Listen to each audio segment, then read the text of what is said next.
Party అయినా అది అది వైసీపీ టీడీపీ జనసేన ఏదైనా కావచ్చు, భయపడి పారిపోతే ఎట్లా? ఒక్క నిమిషం గఫూర్ గారు, మాధవరెడ్డి గారు ఇక్కడ వారు ఆ ప్రైవేటు కాలేజీలను లేకపోతే ఇంకోటనో రాష్ట్ర వ్యాప్తంగా కొన్ని ధర్నాలు చేశారు, ప్రెస్ మీట్లు పెడుతున్నారు. ప్రెస్ మీట్ పెట్టిన ప్రతిసారి చంద్రబాబు నాయుడు గారిని తిడతారు. ఓకే, ఇదంతా నడుస్తూనే ఉంటుంది. కానీ వీళ్ళు తిరుపతి లడ్డు ఏదైతే వివాదం నడుస్తుందో అది ఎదురు పడితే సమాధానం చెప్పాల్సి వస్తుందని భయపడుతున్నారా, లేకపోతే అందులో దొరికిపోయామని భయపడుతున్నారా అనుకోవాలా? అంతే కదండి, దొరికిపోయామని భయపడుతున్నారు.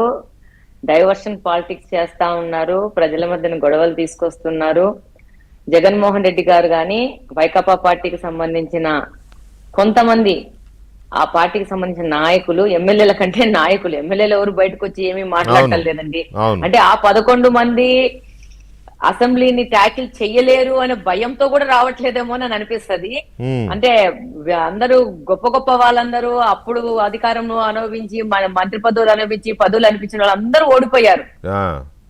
సో వాళ్ళ అందరూ వచ్చి బయట కూర్చొని ఏదో రప్ప అంటారు. ఏదో రెడీ ఉన్నాం కదండి, మమ్మల్ని రప్ప ఆడించొచ్చు కదా. అదే నేననేది అంటున్నా, బయట తిట్టే బదులు అసెంబ్లీలో ఎదురెదురుగా కూర్చొని ఏం చంద్రబాబు లడ్డు విషయంలో మమ్మల్ని అంటున్నావు, మీరే కదా అపవిత్రం చేసిందని అడిగితే ఆయన చెప్పేదో చెప్తాడు కదా.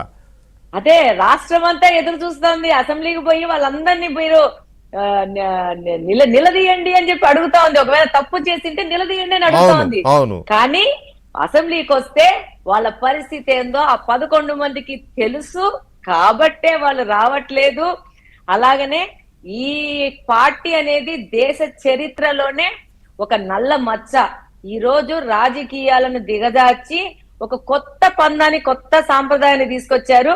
ఎలక్షన్ లో పోటీ చేస్తాము, అధికారంలో కూర్చుంటే అసెంబ్లీలోకి పోదాము, అధికారంలో లేకపోతే మనకి ఏ ప్రజా సమస్యలు, ప్రజా జీవనం మీద మనకు సంబంధం లేదు.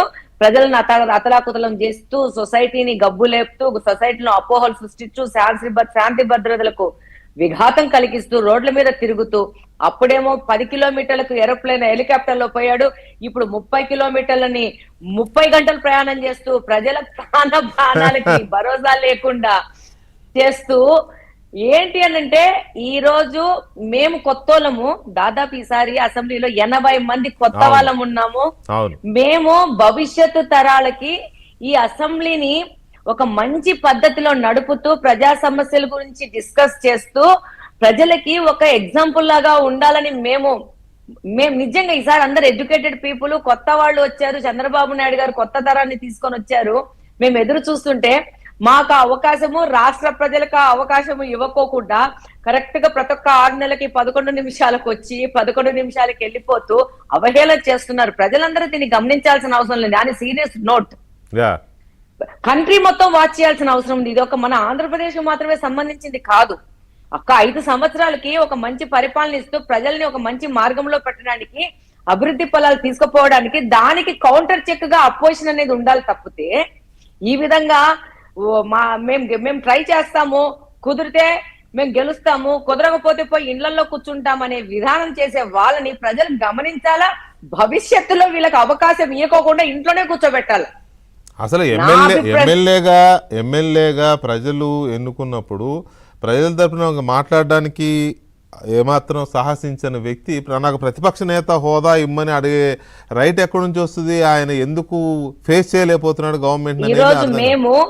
ఈ రోజు మేము పులివెందల కానీ, రాజంపేట కానీ, బద్వేలు కానీ సీఎం రిలీఫ్ ఫండ్లు మేము ఓపెన్ గా మా కార్యకర్తలకు చెప్పి, అక్కడ మీకు ఎమ్మెల్యే లేడు కాబట్టి మీరు మా దగ్గరికి తీసుకురండి, మేము వర్క్ చేస్తాము. మీరు కావాలని కూడా ఆ నియోజకవర్గాల్లో ఎక్కువ ఇస్తున్నారేమోలే. నో ప్రజలు అట్లనద్దండి, ప్రజలు చాలా బాధపడుతున్నారు. ప్రజలు వస్తున్నారు, మాకు ఎమ్మెల్యే లేదు. నా ఉద్దేశం మీరు అనర్హులకు ఇస్తారని కాదు, కానీ వచ్చిన రిక్వెస్ట్లు అన్నిటినీ కూడా వీళ్ళని తొందరగా పరిష్కరించడం అట్లా నేను అనేది. ఎందుకంటే రాజశేఖర రెడ్డి గారు ఉన్నప్పుడు గఫూర్ గారు, నరసింహయ్య గారు ఇలాంటి వాళ్ళు సీఎం రిలీఫ్ ఫండ్ ఇటువంటివి తీసుకెళ్లేవారు ఎక్కువగా వాళ్ళ నియోజకవర్గాలకి.